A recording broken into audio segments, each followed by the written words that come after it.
જૂનાગઢમાં આયુષ્માન કાર્ડ કઢાવવા વૃદ્ધોની લાગી લાંબી લાઈન, થઈ પડાપડી। 70 વર્ષથી વધુની વયના વૃદ્ધ માટે આયુષ્માન કાર્ડની યોજના અમલમાં મૂકવામાં આવી છે, જેથી આવા વડીલોને પોતાની સારવારનો ખર્ચ ઉઠાવવો ન પડે। ત્યારે જૂનાગઢમાં આ કાર્ડ કાઢવા માટે વૃદ્ધોની લાઈન લાગી। જૂનાગઢ ખાતે ધારાસભ્ય, વહીવટીતંત્ર તેમજ મનપાના સંયુક્ત ઉપક્રમે આ કાર્ડ માટે કેમ્પનું આયોજન કરવામાં આવ્યું, જેમાં ખૂબ મોટી સંખ્યામાં વડીલો આયુષ્માન કાર્ડ કઢાવવા માટે ઉમટી પડ્યા હતા। કાર્ડ માટે આવતા લાભાર્થીઓએ પણ સરકારનો આભાર માન્યો હતો। દાહોદ જિલ્લામાં નકલી એને હુકમને લઈને મોટો ખુલાસો। 85 માંથી 76 સર્વે નંબર નકલી હુકમથી એને કરાયાનો પર્દાફાશ। દાહોદ જિલ્લામાં નકલી અને હુકમના વિવાદને લઈને તપાસનો ધમધમાટ ચાલી રહ્યો છે। દરરોજ નવા ખુલાસા થઈ રહ્યા છે, ત્યારે હવે સૌથી મોટો ધડાકો તપાસમાં થયો છે। કલેક્ટરે બનાવેલી સમિતિએ તપાસ કરતા અનેક ભેદ ખુલ્યા છે। બાકી રહેલા 85 માંથી 76 સર્વે નંબર નકલી હુકમથી એને કરાયા હોવાનો પર્દાફાશ થયો છે। 9 સર્વે નંબરના જ હુકમો સાચા નીકળ્યા। તાલુકા પંચાયત અને સિટી સર્વેના નકલી હુકમો મળ્યા। નકલી અને હુકમોના કૌભાંડમાં 219 શંકાસ્પદ સર્વે નંબરમાંથી 134 સર્વે નંબરો મામલે જુદા 4 ગુના દાખલ કરવામાં આવ્યા। બાકી રહેલા 85 સર્વે નંબરના કાગળો જ નહીં મળતા હોવાની વાતથી અનેક ચર્ચાએ જોર પકડ્યું છે।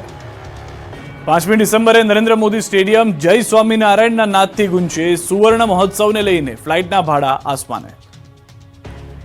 પ્રમુખ સ્વામી મહોત્સવ બાદ સ્વામિનારાયણ બીએપીએસ સંસ્થાના બીજા સુવર્ણ મહોત્સવમાં ઇતિહાસ રચાશે। 5મી ડિસેમ્બરે અમદાવાદના નરેન્દ્ર મોદી સ્ટેડિયમ જય સ્વામિનારાયણ નાદથી ગુંજી ઉઠશે। 5મી ડિસેમ્બરના અમદાવાદના નરેન્દ્ર મોદી સ્ટેડિયમમાં યોજાશે બીએપીએસ કાર્યકર્તાઓનો સુવર્ણ મહોત્સવ, જેમાં 1 લાખથી વધુ સ્વયંસેવકો ભાગ લઈ ઇતિહાસ રચશે। દેશ વિદેશથી બીએપીએસના કાર્યકર્તા આવશે। આમ પણ નવેમ્બર ડિસેમ્બરનો મહિનો પ્રવાસનો મહિનો ગણાય છે। પ્રસિદ્ધ રણોત્સવ માટે પણ બહારથી લોકો આવતા હોય છે, એટલે નવેમ્બર ડિસેમ્બરમાં ડોમેસ્ટિક અને ઇન્ટરનેશનલ ફ્લાઇટો ફૂલ થઈ જતી હોય છે। તેમાં પણ દિલ્હી અને મુંબઈની ફ્લાઇટના ભાડા સામાન્ય દિવસમાં 3 થી 6 હજાર હોય છે। આ કાર્યક્રમ દરમિયાન 10 થી 12 હજાર વન વે ભાડું છે। અમેરિકા લંડનથી આવતી ફ્લાઇટનું ભાડું 1.25 લાખથી 1.5 લાખ હોય છે, જે આ કાર્યક્રમ આસપાસ 1.5 લાખથી 2 લાખ આસપાસ થઈ ગયું છે। ધંધુકાના આંકરૂ ગામે પદ્મશ્રી જોરાવરસિંહ જાદવના સ્વપ્નનું મૂર્તિમંત સ્વરૂપ વિરાસત લોકકલા સંગ્રહાલય શરૂ।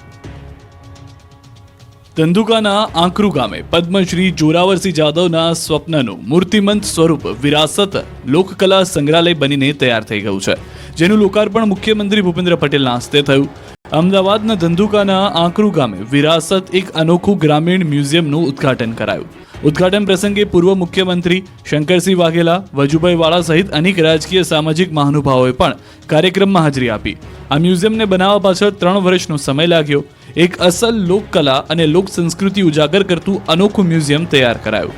વિરાસત લોકકલા સંગ્રહાલયમાં હડપ્પન સંસ્કૃતિ કાળના અને કચ્છના માટીકામના કલાત્મક વાસણોના નમૂનાઓ, ગુજરાતના લોક કલાકારોના કાર્યક્રમોની જીવંત તસવીર, ગુજરાતના લગભગ પ્રતિષ્ઠિત ચિત્રકારો, મોગલ સમયથી માંડીને ભારતના વિવિધ રાજ્યોના રાજવીઓના પ્રાચીન સિક્કાઓ તેમજ રાજવીઓની વિરાસત અને કલાપ્રિયતા પરના 100 ઉપરાંત પુસ્તકો જોવા મળશે। આંકરૂ ગામના ખેડૂત પુત્રની દિલ્હીના દરબાર સુધીની યશસ્વી અને અનેક પ્રેરક જીવનયાત્રા પ્રદર્શિત કરવામાં આવી છે। વિરાસત મ્યુઝિયમ સવારે 10 થી સાંજના 5 વાગ્યા સુધી મુલાકાતીઓ માટે ખુલ્લું રહેશે। જામખંભાળિયામાં તંત્રના પાપે વાહન ચાલકો પરેશાન। કેનેડી પુલ બાદ ડાયવર્ઝન પણ ધોવાયું। જામખંભાળિયા નગરપાલિકા લોકોને સુવિધા આપવામાં નિષ્ફળ સાબિત થયું છે। તંત્રના પાપે લોકોને હેરાન થવાનો વારો આવ્યો છે। જામખંભાળિયામાં આવેલા 120 વર્ષ જૂનો કેનેડી પુલ જર્જરિત હાલતમાં છે, જેને છેલ્લા 1.5 વર્ષથી બંધ કરી દેવામાં આવ્યો છે અને નદીના પટમાં ડાયવર્ઝન કરવામાં આવ્યું છે, પરંતુ હજુ સુધી બ્રિજનું કામ પૂર્ણ થયું નથી। ત્યારે નદીમાં પાણી આવતું હોવાથી ડાયવર્ઝન પણ હવે ધોવાઈ જતા વાહન ચાલકો મુશ્કેલીમાં મુકાયા છે। ડાયવર્ઝનમાં કાદવ કિચડ અને ખાડાનું સામ્રાજ્ય હોવાથી વાહન ચાલકોને હાલાકી પડી રહી છે। વાહન ચાલકો તેમજ રાહદારીઓને અકસ્માત થવાનો ભય સતાવી રહ્યો છે।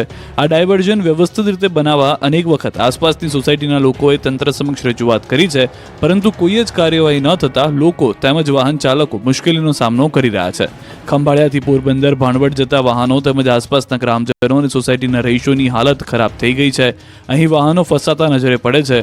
અમુક વાહનો ફસાતા ધક્કા મારવા પડે છે, છતાં તંત્રના પેટનું પાણી હલતું નથી। ત્યારે વાહન ચાલકો તેમજ આસપાસની સોસાયટીના લોકોએ પાક્કું ડાયવર્ઝન બને તેવી માંગ કરી છે। કિશોરના અજાબની કોમલના જજ્બાને સલામ। પત્નીએ આર્મીમાં જોડાઈ સ્વર્ગસ્થ પતિનું સપનું પૂર્ણ કર્યું। પોતાના પતિનું સ્વપ્ન પૂરું કરવા પત્નીએ પોતાના પતિને આપી અનોખી શ્રદ્ધાંજલિ। આર્મીમાં ફરજ બજાવતા પોતાના પતિનું માર્ગ અકસ્માતમાં મૃત્યુ થયા બાદ પત્નીએ આર્મી જોઈન કરી। વાત છે જૂનાગઢ જિલ્લાના કેશોદના અજાબના કરેણી ગામની. કોમલ મક્કા આર્મીમાં જોડાયા છે. તેમના પતિ મહેશસિંહ મક્કા આર્મીમાં હતા. 2 ઓક્ટોબર 2021ના રોજ આસામમાં ફરજ દરમિયાન માર્ગ અકસ્માતમાં તેઓ શહીદ થયા. પતિનું નિધન થતાં પરિવાર પર આભ ફાટ્યું હતું અને કોમલ મક્કા પોતાના 5 વર્ષના પુત્ર સાથે એકલા થઈ ગયા હતા. ત્યારે આ કપરી પરિસ્થિતિમાં શું કરશે એ માટે તેઓ સતત વિચારતા હતા. પતિના ગયા પછી જીવનમાં ઘણા ઉતાર ચઢાવ આવ્યા, પણ મનને મક્કમ બનાવી લીધું હતું. 5 વર્ષના પુત્રના ઉજ્જવળ ભવિષ્ય માટે અને દેશ સેવા માટે આર્મીમાં જોડાવાનું નક્કી કર્યું. પતિના અધૂરા સપના પૂરા કરવા તનતોડ મહેનત કરી. કોમલ મક્કાએ 5 વર્ષના પુત્રનું ઉજ્જવળ ભવિષ્ય બનાવવા એકના એક પુત્રને 11 મહિના અળગો કરી રાજસ્થાનના અલવરમાં ટ્રેનિંગ લીધી. બાદમાં પતિના સ્થાને જ દેશ સેવામાં જોડાયા, જેઓ હાલ લખનૌ ખાતે ફરજ પર છે. પોતાના પતિની શહીદી બાદ આર્મીમાં જોડાઈ દેશ સેવાનું ઉત્તમ દ્રષ્ટાંત પૂરું પાડ્યું છે. ધ્રાંગધ્રાના શિલ્પકારે પથ્થરમાંથી બનાવ્યો 50 કિલો વજનનો કાચબો. તમે ક્યારે પથ્થર પાણીમાં તરતો જોયો છે? અને એ પણ 50 કિલોના વજનની સાથે? આજે અમે તમને એક એવા શિલ્પકાર વિશે જણાવીશું કે જેઓ જાણે પથ્થરમાં પ્રાણ ફૂંકતા હોય તેમ પથ્થરથી જળચર પ્રાણીઓની કૃતિઓ બનાવે છે અને ત્યારબાદ એ કૃતિઓને પાણીમાં તેઓ તરાવે પણ છે. તમને જાણીને નવાઈ લાગશે, પરંતુ આ હકીકત છે. પથ્થરોમાંથી બનાવેલ વિવિધ કૃતિઓ જેવી કે બતક, મગર, કાચબો, શિવલિંગ, હોડી જે 300 ગ્રામથી લઈને 50 કિલો જેટલું વજન હોવા છતાં પણ પાણીમાં સરળતાથી તરે છે, જેથી આવી કૃતિઓની સમગ્ર દેશમાં ભારે માંગ રહે છે. ધ્રાંગધ્રામાં રહેતા વિજયભાઈ સોમપુરા અને તેમનો પરિવાર વર્ષોથી પથ્થરોમાંથી વિવિધ મૂર્તિઓ તેમજ મંદિરોના નિર્માણ કાર્ય સાથે સંકળાયેલો છે. થોડા વર્ષ પહેલા જ વિજયભાઈને વિચાર આવ્યો કે રામ સેતુમાં જે રીતે પથ્થરો તરે છે તેવું કંઈક કરવું છે. બસ આ વિચારની સાથે તેમણે પોતાની કળા અને વિજ્ઞાનના સમન્વયની સાથે મહેનત શરૂ કરી અને બાદમાં તેમનો આત્મવિશ્વાસ દ્રઢ બનતા વિજયભાઈને થોડા સમયમાં જ સફળતા મેળવી અને આ અનોખી કૃતિ માટે ગિનિસ બુક ઓફ વર્લ્ડ રેકોર્ડમાં દાવેદારી તેઓએ નોંધાવી છે. કોલ્ડવેવ માટે તૈયાર થઈ જજો. 2 દિવસ બાદ ગુજરાતમાં કાતિલ ઠંડીનું મોજું ફરી વળશે. ગુજરાતીઓ હવે સ્વેટર, જેકેટ સહિતના ગરમ કપડાં કાઢી રાખજો. હવે કોલ્ડ વેવ અને હાડ થીજવી નાખતી ઠંડી માટે તૈયાર થઈ જજો. આગામી 3 દિવસ બાદ રાજ્યમાં કાતિલ ઠંડીનું મોજું ફરી વળશે. નવેમ્બર મહિનો અડધો પૂરો થઈ ગયો છે, છતાં હાલમાં ગુજરાતમાં શિયાળાની રાહ જોવાઈ રહી છે. મોટાભાગના શહેરોમાં ગુલાબી ઠંડીનો જ અહેસાસ થઈ રહ્યો છે. તાપમાનનો પારો 14.8 ડિગ્રીથી નીચે ઉતર્યો જ નથી. ત્યારે હવામાન વિભાગે 3 દિવસ પછીથી કડકડતી ઠંડીની આગાહી કરી છે. આગાહી અનુસાર રાજ્યમાં આગામી 19 નવેમ્બરથી હાડ ગગડાવતી ઠંડીની અસર જોવા મળશે. ઉત્તર ભારતમાં હિમવર્ષા થતા ગુજરાતમાં પવનની દિશા બદલાઈ ગઈ છે. ઉત્તર પૂર્વના પવનના લીધે ઠંડીમાં વધારો થશે, જેની અસર 3 દિવસ બાદ જોવા મળશે. ઠંડીનો ચમકારો વધશે. 3 દિવસ બાદ અસલ શિયાળાની ઠંડી શરૂ થશે. જોકે ડિસેમ્બરમાં હાડ થીજવતી ઠંડી પડશે. ઉત્તર ભારતમાં હિમવર્ષાના પગલે હવે ઠંડી ભૂક્કા બોલાવશે, એટલે સ્વેટર કાઢી રાખજો. તો અંબાલાલ પટેલે આગાહી કરી છે કે 23, 24, 25 નવેમ્બરે મજબૂત પશ્ચિમી વિક્ષેપ આવવાની શક્યતા છે. પશ્ચિમી વિક્ષેપના કારણે ન્યૂનતમ મહત્તમ તાપમાન ઘટવાની શક્યતા છે. હાલમાં સાંજે, રાત્રે અને સવારે ઠંડીનો અહેસાસ થઈ રહ્યો છે. જોકે દિવસે સૂરજ માથે ચડતા ગરમીનો અહેસાસ થઈ રહ્યો છે. સૌથી ઓછું તાપમાન ગાંધીનગરમાં 14.8 ડિગ્રી નોંધાયું. आने वाले दिन में 2 से 3 डिग्री सेंटीग्रेड डाउन होने का पूर्वानुमान दिया गया है. શિયાળામાં ઠંડીની સાથે માવઠું પણ ધ્રુજાવશે. સ્વેટરની સાથે રાખજો રેનકોટ તૈયાર. ગુજરાતમાં ઠંડીએ ધીમા પગલે અસલી મિજાજ બતાવવાનું શરૂ કરી દીધું છે. મોટાભાગના શહેરોમાં ઠંડીનો પારો ગગડી રહ્યો છે. 17 ડિગ્રીની નીચે પારો પહોંચી ગયો છે. ઠંડીનો રાઉન્ડ શરૂ થઈ ગયો છે. વહેલી સવારે અને રાત્રે હવે સ્વેટર કે ગરમ કપડાં પહેરીને જ બહાર નીકળવું પડે તેવી ઠંડીનો અહેસાસ થઈ રહ્યો છે. હવામાન વિભાગે પણ 3 દિવસમાં કાતિલ ઠંડી પડવાની આગાહી કરી છે. ત્યારે આગાહીકાર અંબાલાલ પટેલે ચોંકાવનારી આગાહી કરી. ઠંડીની ઋતુમાં રેકોર્ડ બ્રેક ઠંડી ઉપરાંત માવઠાની પણ ચોંકાવનારી આગાહી અંબાલાલે કરી છે. આગાહીકાર અંબાલાલ પટેલના અનુમાન મુજબ આ વખતે સ્વેટરની સાથે રેઇનકોટ પણ રાખવો પડશે. 20મી નવેમ્બરથી ગુજરાતમાં ઠંડીનો ચમકારો વધશે. ઉત્તર ગુજરાતના ભાગોમાં ઠંડીનો ચમકારો વધશે તો નવેમ્બરના અંતમાં ગુજરાતમાં થઈ શકે છે હળવું માવઠું. ડિસેમ્બર અંતમાં પણ ગુજરાતમાં થઈ શકે છે માવઠું. 22 થી 27 નવેમ્બરે બંગાળ ઉપસાગરમાં ચક્રવાત થઈ શકે. ચક્રવાતની અસર મહારાષ્ટ્ર, ગુજરાત સુધી થઈ શકે. માર્ચ એપ્રિલમાં પણ ગુજરાતમાં માવઠું થઈ શકે. વડોદરામાં બની શોલે ફિલ્મ જેવી ઘટના. ફોનના હપ્તા ન ભરતા ઉઘરાણીથી બચવા યુવાન ટાવર પર ચડી ગયો. હિન્દી ફિલ્મ શોલે જેવા દ્રશ્યો વડોદરાના ડભોઈમાં જોવા મળ્યા, જ્યાં એક વ્યક્તિ ટાવર પર ચડી ગયો. જોકે આ યુવકની હરકત પાછળનું કારણ અલગ છે. મોબાઈલના હપ્તા બાઉન્સ થતા યુવકે તાઇફો કર્યો અને જારોલાવાડી પાસે આવેલા મોબાઈલ ટાવર પર ચડી ગયો. મોબાઈલના હપ્તા બાઉન્સ થતા રિકવરી એજન્ટ ઘરે આવી ગયા હતા.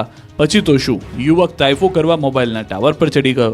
યુવકની આ હરકતથી આસપાસના લોકો પણ એકઠા થઈ ગયા અને કલાકો સુધી યુવક ટાવર પર જ રહ્યો. જોકે સ્થાનિકોએ મહા મહેનતે સમજાવ્યા બાદ યુવકને નીચે ઉતાર્યો અને તેને ઘરે લઈ જવાયો હતો.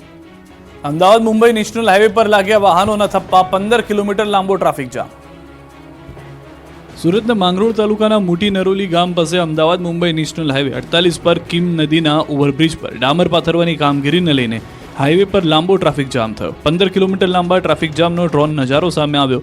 સુરત જિલ્લામાં પસાર થતા Ahmedabad Mumbai national highway number 48 પર માંગરોળ તાલુકાના મોટી નરોલી ગામ પાસે કિમ નદીના ઓવરબ્રિજ પર NHAI વિભાગની ટીમ દ્વારા મેન્ટેનન્સની કામગીરી હાથ ધરવામાં આવી.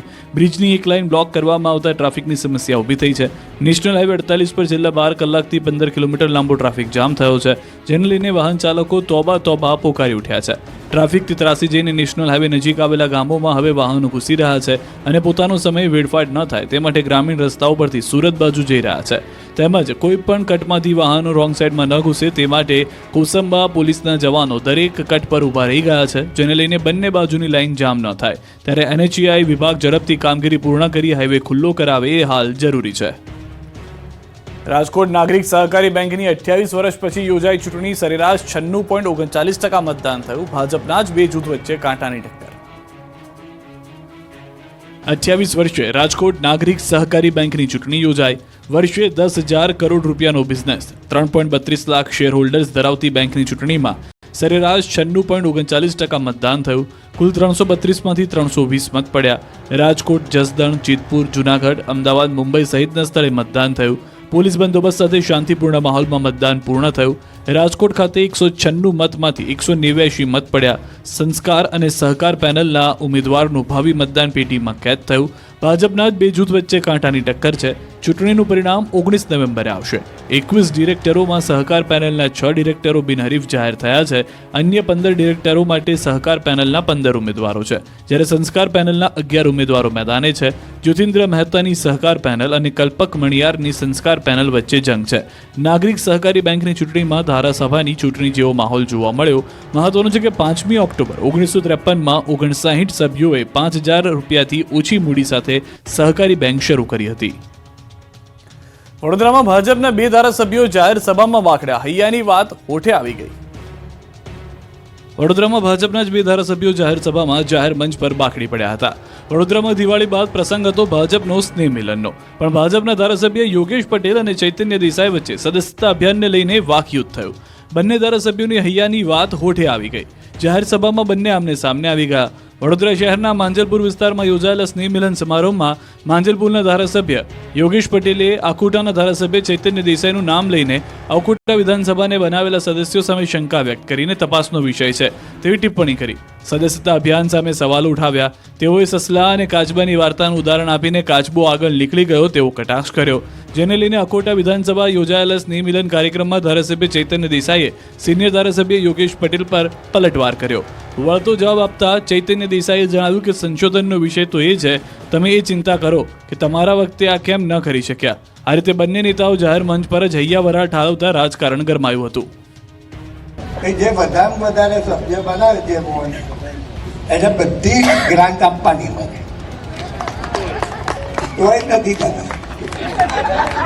એટલે સૌથી વધારે વોટ આવે સામેની ડિપોઝિટ જાય ને ઓછામાં ઓછા સભ્ય માજલપુરમાં થાય ને વધારે વધારે થઈ નથી.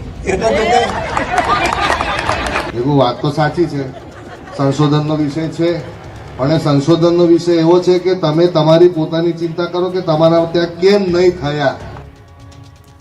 મોરબી જિલ્લા પંચાયતના ચેરમેનનો ખુલ્લેઆમ બફાટ, જેણે મત નથી આપ્યા તેના કામો નહીં થાય. મોરબી જિલ્લા પંચાયતના ચેરમેને જયંતિલાલ પણસુબિયાએ કેમેરા સામે ખુલ્લેઆમ બફાટ કરતા રાજકીય વાતાવરણ ગરમાયું છે. ખુલ્લેઆમ લોકોને કહી દીધું કે ભાજપને મત આપશે તો જ કામ થશે.